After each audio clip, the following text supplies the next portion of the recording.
हाँ, आज अपन चर्चा करेंगे निबंध के ऊपर। हिंदी के अंदर आपके जो निबंध आ रहा है वो 300 शब्दों में आपके बोर्ड एग्जाम में आ रहा है, ठीक है, 300 वर्ड्स। और 300 शब्दों में अगर कोई निबंध आता है तो इसका मतलब कम से कम अपन को 3-3.5 पेज भरने ही भरने हैं, ठीक है ना।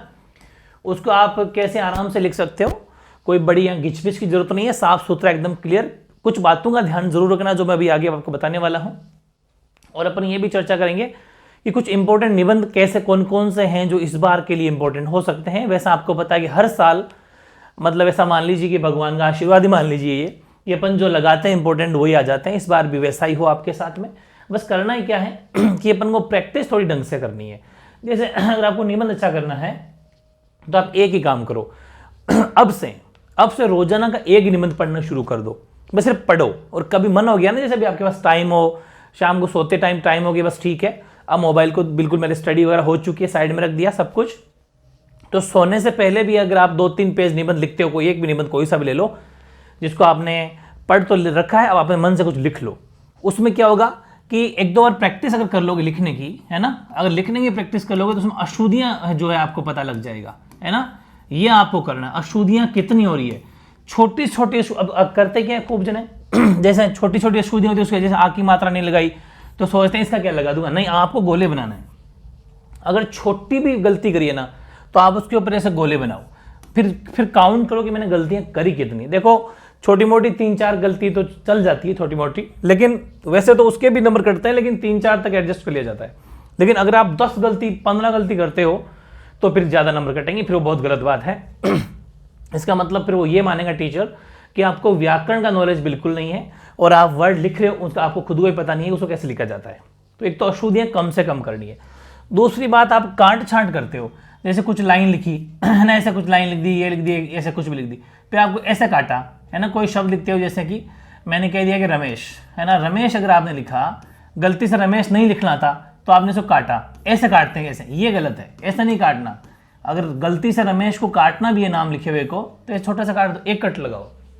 ऐसे यूं करते एकदम डार्क, ये पता नहीं एकदम वो अलग से दिखता है कि हाँ वो पड़ी गलती, ठीक है। इन चीज़ों का ध्यान रखना है, और बाकी बिल्कुल साफ सुथरा लिखना है। जैसे हेडिंग वगैरह जो आपको इसमें क्या होता है कि आपको ऑलरेडी 4-5 हेडिंग दे रखी होती है भाई। जैसे किसी पर भी आ गया निबंध तो उसके बारे में लिखा रहेगा कि प्रस्तावना, कारण, निराकरण के उपाय, उपनसार, मतलब सब कुछ उसमें गिवन होगा। तो जो उनकी हेडिंग दे रखी है एग्जाम के अंदर, ध्यान रखना, जो आपको हेडिंग दे रखी है ना, उन हेडिंग्स को आपको अप्लाई करना है। जो भी हेडिंग आपको गिवन है उनको आपको लेना है, कोई भी हेडिंग हो, ठीक है। हालांकि किसी भी निबंध को लिखने से पहले अपन को उसकी पृष्ठभूमि तैयार करनी चाहिए, प्रस्तावना यूज करनी चाहिए।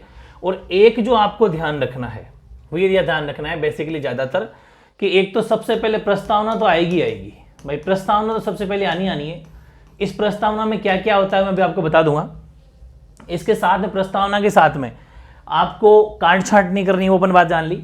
और कुछ आप स्लोगन का यूज कर सकते हो। स्लोगन जानते हो ना भाई, जैसे कोई दोहे टाइप, तो अगर आप स्लोगन यूज करते हो, जितना ज्यादा कोटेशन में स्लोगन लिखोगे, और जैसे स्लोगन आपको लिखना है नारी पर, अगर आ गया नारी पर स्लोगन लिखना, हालांकि मैंने एक निबंध लिया है आज कि नारी पर कैसे लिखना आपको और आइडिया हो जाएगा।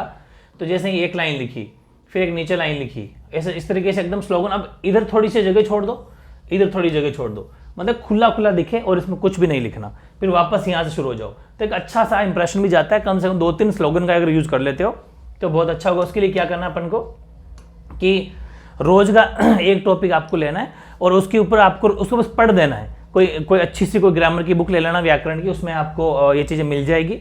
और अगर किसी टॉपिक के ऊपर आपको ऐसा लगे कि आपको नहीं मिल रहा उसका डाटा कंटेंट, तो मुझे आप कमेंट कर देना, मैं उस पर सेपरेट वीडियो बना दूंगा कि इस वाले पर आपको बनाना, ठीक है ना। बस अपन को ये चीज़ें सब ध्यान में रखते हुए चलनी है, ठीक है ना।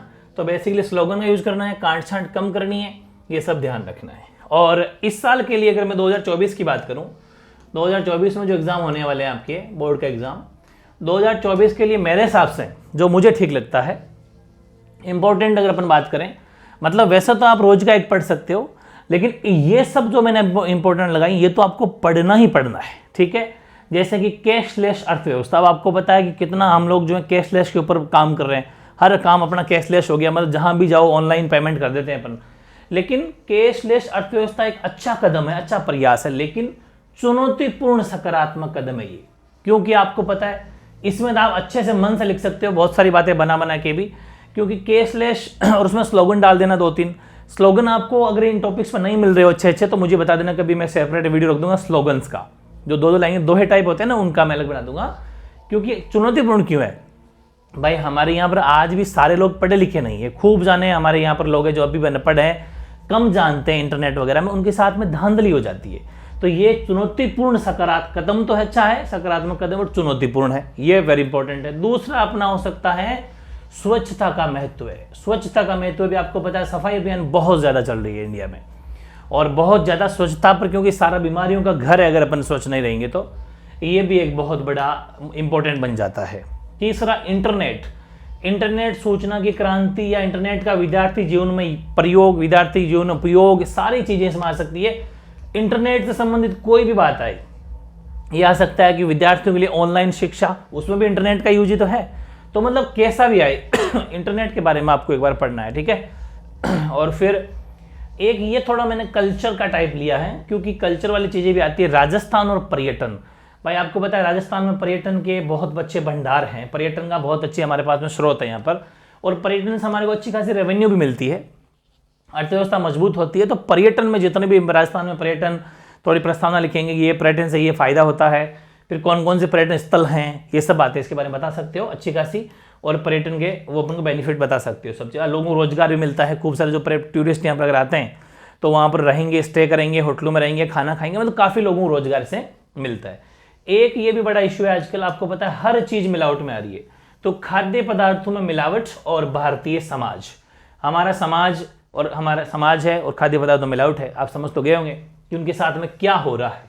हम एक तरीके से जहर खा रहे हैं, ठीक है, जहर खाना ही हो गया, क्योंकि इतनी हर चीज में मिलावट है, हर मसाले में मिलावट, हर फ्रूट्स मिलावट, दूध मिलावट, कहाँ जाएंगे, पानी मिलावट, हर चीज में दिक्कत हो रही है।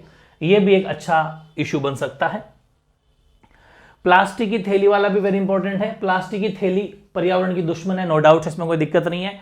अभी अपन पशु परिचर के बैच चला रहे हैं, वहां पर मैंने प्लास्टिक के नुकसान बताए हैं, आप पढ़ सकते हो उस वाले टॉपिक को भी, वहां से भी आपको कुछ इश्यूज पॉइंट मिल जाएंगे, अच्छी हेल्प हो जाएगी कि प्लास्टिक के क्या क्या नुकसान है। ये आप अपने जो पशु परिचर वाला बैच है ना, पशु परिचर मैंने प्लास्टिक के नुकसान बता रखे हैं गाय भैंस के लिए, क्या क्या नुकसान है। पशु परिचर वाला जो बैच है ना, उस जो चैनल है अपना एमवी क्लासेस 2.0 वाला जो चैनल है उसके ऊपर मैंने करवा रखा है, तो उस पर भी आप देख सकते हो, उसके बारे में आपको थोड़ी हिंट मिल जाएगी। अच्छा ऑथेंटिक कंटेंट है वो। एक है राष्ट्र के प्रति हमारा दायित्व या विद्यार्थियों का राष्ट्र निर्माण में योगदान, कैसा भी आ जाए ये भी बिल्कुल है, हमारा योगदान बहुत जरूरी। जैसे अपने वो चैप्टर भी पढ़ा था नेताजी वाला, है ना, क्लास 10th के अंदर पढ़ा होगा नेताजी वाला चश्मे वाला। तो एक राष्ट्र के प्रति चाहे कोई सा भी हो, कोई छोटा बड़ा नहीं होता, योगदान होता है, तो वो है।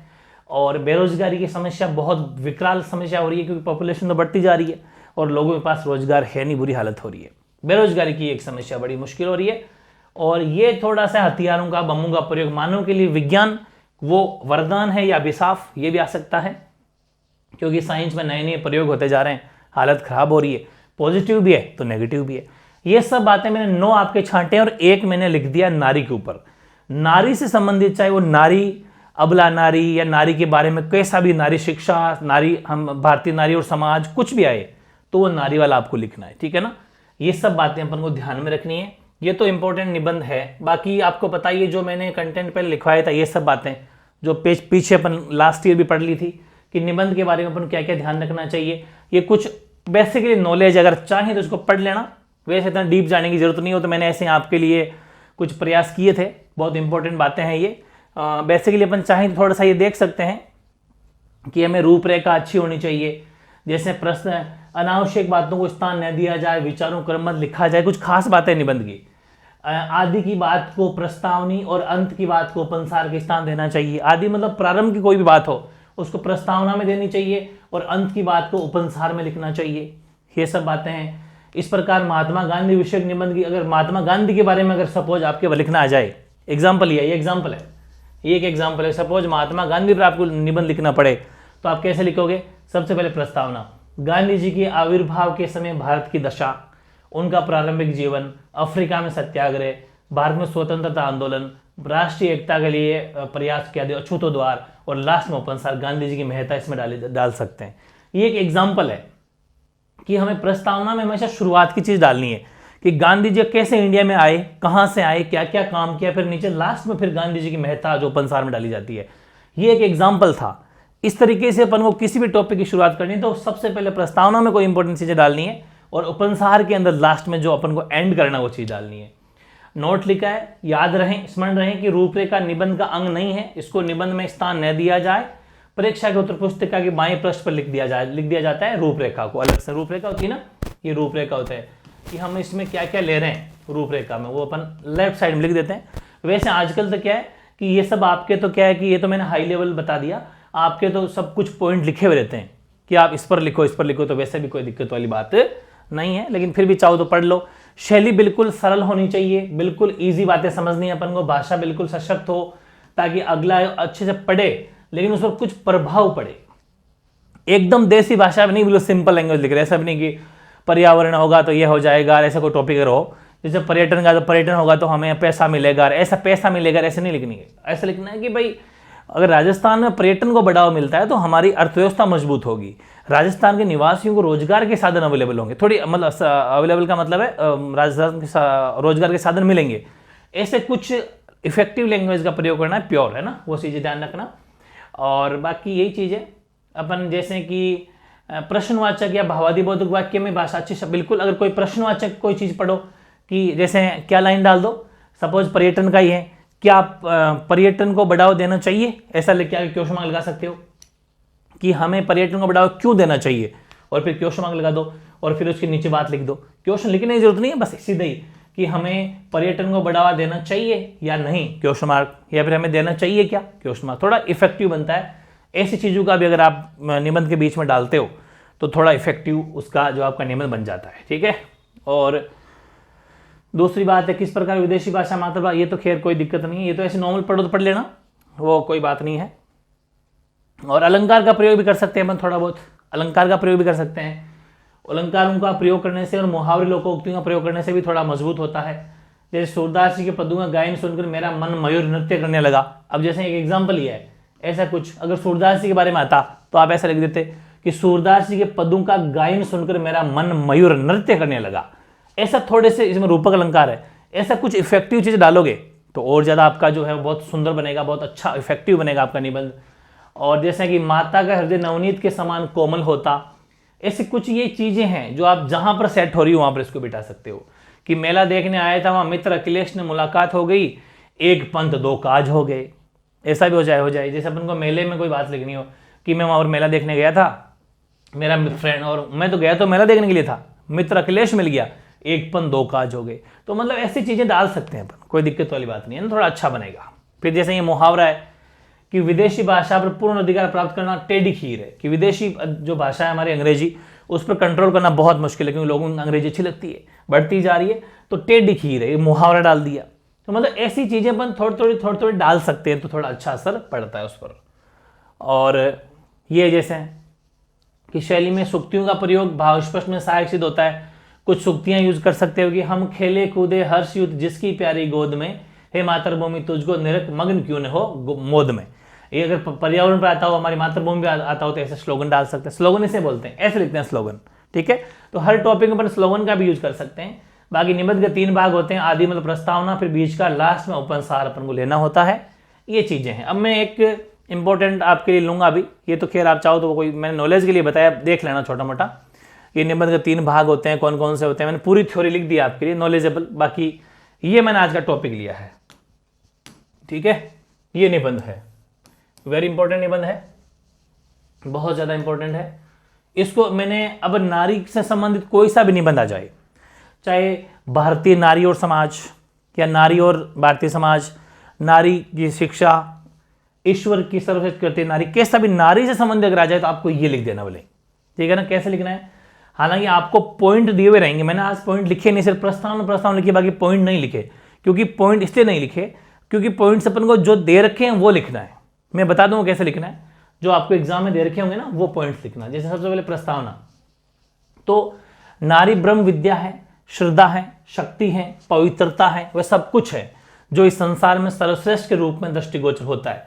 मतलब इस संसार में जो सर्वश्रेष्ठ के रूप में होता है ना, जो भी हमें कि यार ये बेस्ट है, वो जो हमें अच्छा लगता है बस वो सारे गुण नारी में है। नारी ब्रह्म विद्या है, श्रद्धा है, शक्ति है, पवित्रता है, वह सब कुछ है जो किसी सर्वश्रेष्ठ में होता है ना गुण, वो सारे नारी में गुण है। ये इफेक्टिव लैंग्वेज है, एक अच्छी भाषा का प्रयोग किया गया है। शुरुआत में इतना इंप्रेशन आ जाएगा कि टीचर आगे चेक करने का मन करेगा, नंबर मिल जाएंगे आपके, बहुत फर्क पड़ता है इससे। नारी कामधेनु है, नारी कामधेनु मतलब गाय है, गाय जैसे हमें क्या क्या देती है उस अकॉर्डिंग ये भी है। अन्नपूर्णा है, सिद्धि है, रिद्धि है, और वह सब कुछ है जो मानव प्राणी के लिए समस्त अभावों संकटों का निवारण करती है। सोचो, मतलब हमारे जितने भी कोई अभाव, कोई कमी है, कोई संकट है, तो सब में हमारी मदद करती है नारी। ठीक है, यदि नारी को श्रद्धा की भावना अर्पित की जाए तो वह विश्व के कण कण को स्वर्गीय भावनाओं से ओतप्रोत कर सकती है। मतलब एक भगवान की तरह तुलना की गई है। नारी एक सनातन शक्ति है, वह आदिकाल से उन सामाजिक दायित्वों को अपने कंधों पर उठाई जा आ रही है जिन्हें केवल पुरुषों के कंधे पर डाल दिया जाता तो वह कब का लड़खड़ा गया होता। ये समझना आप, अगर आज नारी जो काम कर रही है वो अगर अकेला पुरुष करता तो कब का लड़खड़ा चुका होता।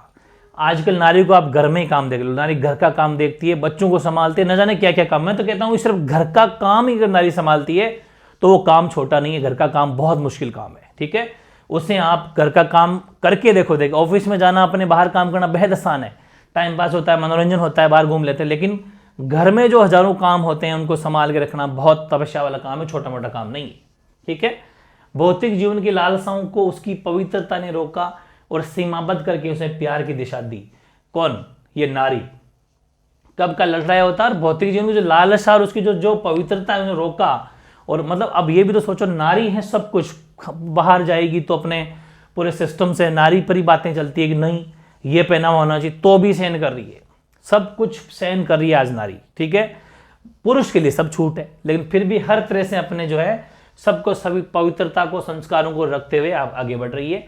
नारी के विषय में पुराणों में यह श्लोक अंकित, अब देखो मैंने यहाँ श्लोक यूज किया है कि नारी के लिए पुराणों में एक श्लोक अंकित है। कौन सा? नेक्स्ट पेज पे दिखाता हूं आपको।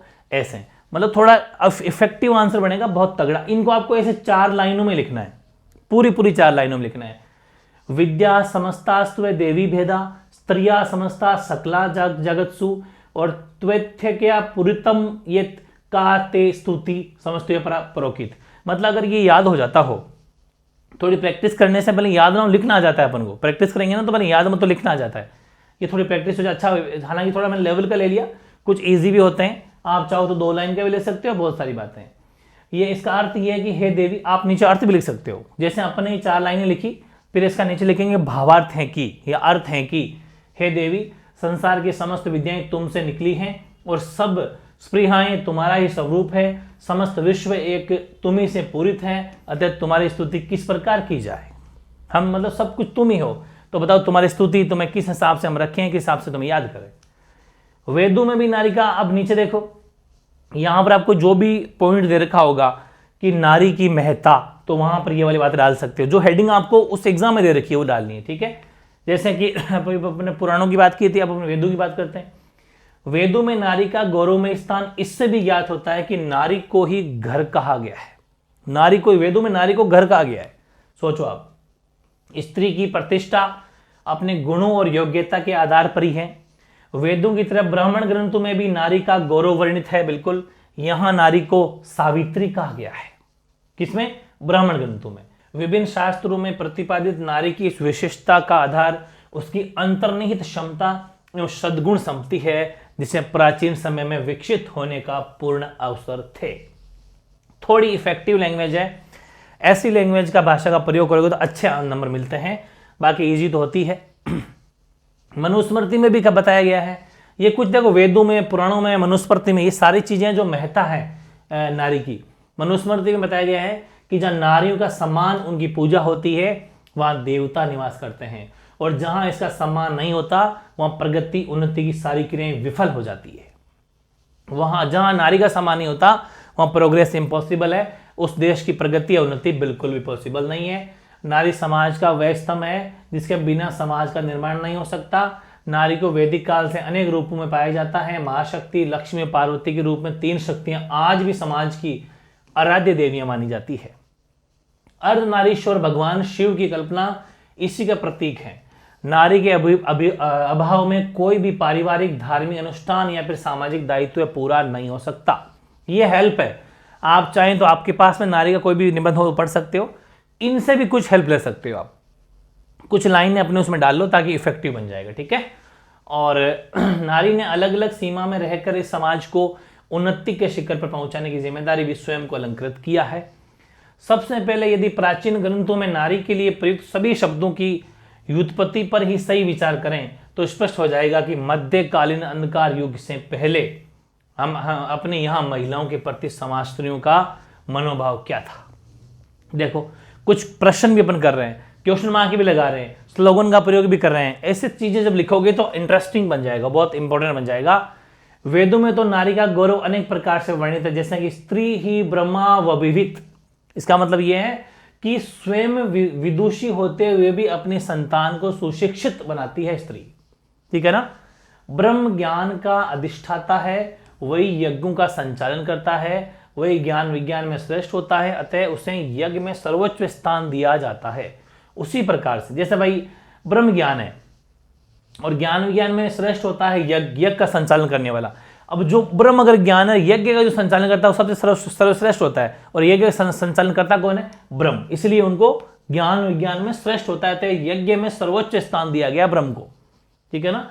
उसी प्रकार जैसे उनको यज्ञ में दिया गया है, उसी प्रकार नारी को भी ज्ञान विज्ञान में निपुण होने के कारण ब्रह्म बताया गया, ठीक है। विभिन्न शास्त्रों में प्रतिपादित नारी की इस विशेषता का आधार उसकी अंतर्निहित क्षमता व सद्गुण संपत्ति है, जिसे प्राचीन समय में विकसित होने के पूरे अवसर प्राप्त थे। पूर्वजों के मन में उसके लिए भरपूर सम्मान और समता की भावना थी, या तो यथार्थ यही है, ये तो यथार्थ है जिसके पास सामाजिक प्रभुत्ता होती है उसी का सब सम्मान करते हैं। इसलिए नारी की वर्तमान उपेक्षित स्थिति के लिए वेद पुराण आदि को दोष देने और अर्थहीन विवाद करते रहने तथा ठोस कार्य कुछ न कुछ करने के स्थान पर जरूरत इस बात की है कि नारी को पुनः वैसा ही समर्थ सक्षम बनाया जाए जैसा प्राचीन शास्त्रों में उसका वर्णन किया गया है। जैसा पहले नारी की इज्जत होती थी, मतलब रेस्पेक्ट होती थी, वैसा ही नारी का सम्मान यहाँ पर जो है वो समान होना चाहिए। फिर त्याग और बलिदान की अपन अगर बात करें तो नारी से तो क्या ही समझ सकते हो आप, कितना त्याग और बलिदान कर देती है। पहली बात तो अपने पेरेंट्स का घर छोड़ के किसी अगले के घर जाती है, फिर अपना क्या कुछ कितना सहन करती है वो आप सब समझते हैं कि त्याग और बलिदान के आदर्श के रूप में हम उन राजपूत वीरांगनाओं का भी स्मरण करते हैं जो हंसते हंसते जौहर कर लेती थी। वो भी एक बात थी, सोचो, है ना। नारी करुणा, उदारता, कोमलता, मातृत्वशल भावनाओं से इस समाज को अनेक तरह के गुणों से सुशोभित कर सुविधाएं प्रदान करने, नवजीवन का संचार करती है, इसलिए उसे प्रकृति की बेटी कहा गया है। ईश्वर ने नारी को अनेक रूपों में जग कल्याण की भावना से समाज को अर्पित किया है, जैसे कि मां के रूप में ममता, करुणा, मातृत्व, वात्सल्य जैसे गुणों से ओतप्रोत करके भेजा है। मां के रूप में यशोदा, त्याग के रूप में पन्नाधाय, ठीक है, जो अपने मतलब समझ सकते हो आप, बेटे को सुला दिया। भक्ति मार्ग में मीराबाई, पत्नी के रूप में माता सीता, सावित्री जैसी नारियां समाज में प्रकट हुई और समाज को रास्ता दिखाकर अपनी अमिट छाप छोड़ गई। रानी लक्ष्मीबाई के बारे में कवयित्री सुभद्रा कुमारी चौहान ने लिखा है कि हमने पाठ पढ़ाने आई वन स्वतंत्रता नारी थी। वो तो झांसी वाली रानी थी, पता नहीं सबको। तो ये सब बातें हैं जो आप डाल सकते हो, बहुत इफेक्टिव बनता है। शारीरिक मानसिक वरिष्ठता के साथ नारी की भावनात्मक विशेषताओं के विषय में जितना भी गुणगान किया जाए कम ही होगा। जिस आंतरिक संवेदनशीलता की प्राप्ति के लिए विभिन्न प्रकार के साधनात्मक उपचार किए जाते हैं उसे वह जन्मजात प्राप्त है, ठीक है ना। जो लोग करते हैं उसको, नारी को तो जन्मजात से प्राप्त है पहले से ही, ठीक है ना। अपना यौवन निचोड़कर शिशु को अमृत दुग्ध पिलाने वाली नारी है, सोचो, ठीक है। शिशु की एक मुस्कान पर न्योछावर होने वाली माता की भावनात्मक विशेषताओं का भला किन शब्दों में वर्णन किया जा सकता है। नारी हर तरह का त्याग बलिदान करने में बेमिसाल है। भाव संपदा की दृष्टि से तो पुरुष नारी से सैकड़ों मील पीछे छूट जाता है। ये सभी तथ्य जो हैं, तो सभी तथ्य एक तरह से ये स्पष्ट करते हैं कि नारी को ईश्वर ने पुरुष की अपेक्षा बलशील तथा बलशाली तथा सक्षम बनाया है, ठीक है। उक्त विवेचन द्वारा यह स्पष्ट है कि ईश्वर ने नारी को पुरुष से, संसार की अन्य वस्तुओं से, सजीव निर्जीव सभी प्राणियों से अधिक सक्षम, कर्तव्यनिष्ठ, कोमल दया से परिपूर्ण बनाया है। अगर गहराई से देखा जाए तो अगर ईश्वर नारी की रचना नहीं करता तो इस संसार का किसी भी प्रकार का विकास नहीं हो पाता, क्योंकि ईश्वर ने मातृत्व सुख मात्र नारी को ही प्रदान किया है। नारी के माता रूप को देखते हुए वेदव्यास जी भी कुछ कहते हैं। क्या कहते हैं कि नास्ति मातृसमा छाया, नास्ति मातृसमा गति, नास्ति मातृसमम ज्ञान, नास्ति मातृसमा प्रिया। ठीक है, इस प्रकार नारी के पास वे संपूर्ण शक्तियां हैं जो संसार में किसी के पास नहीं। पुराणों में जहां कहीं भी देवासुर संग्राम हुआ करते थे, वहीं यह उल्लेख मिलता है कि जब देवता पराजित होने लगते थे तब देवी शक्ति किसी न किसी रूप में उनकी सहयोगी बनकर सामने आती थी और उन्हें विजयी बनाती थी। इसी प्रकार नारी श्रेष्ठता के अनेक उदाहरण देखने को मिलते हैं। नारी की श्रेष्ठता और शक्तियों के बारे में जितना भी वर्णन किया जाए वह कम है। लास्ट लाइन लिख देना, प्रत्येक दृष्टि से नारी श्रेष्ठ में श्रेष्ठ है, सर्वोत्तम है। तो ये था, मैंने नारी पर आपके लिए निबंध लिखा है। अब नारी से संबंधित कोई सा भी निबंध आएगा ना, वो तो आपको लिखना है ये, ठीक है ना।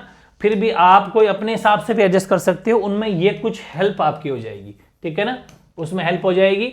और इंपॉर्टेंट निबंध हो गए 9 तो मैंने लिख दिए, एक ये है 9 + 1 तो 10 निबंध तो आपको करने हैं। बाकी अगर टाइम मिल जाता है आपके पास में तो आप और भी निबंध कर सकते हो। बाकी मुझे जहां तक लगता है इनमें से आपके बोर्ड एग्जाम में एक न एक मिल जाएगा। वैसे भी 3-4 ऑप्शन में आते हैं तो एक आराम से कर दोगे। भाषा सही लिखना है, अच्छी इफेक्टिव भाषा करो, स्लोगन का यूज करो और सब कुछ एडजस्ट करना, कांट छांट कम करना। रोजाना का एक निबंध पढ़ते जाओ और बीच बीच में कभी कभी एक आधे को लिख भी लो ताकि पता चल जाए कि कितना कुछ याद होता है, क्या कुछ लिख पाते हो। ठीक है, मिलते हैं ऐसे नए टॉपिक के साथ में। और भी कोई आपको अगर कुछ किसी भी तरह की हेल्प चाहिए तो कमेंट कर देना, ठीक है ना। ओके।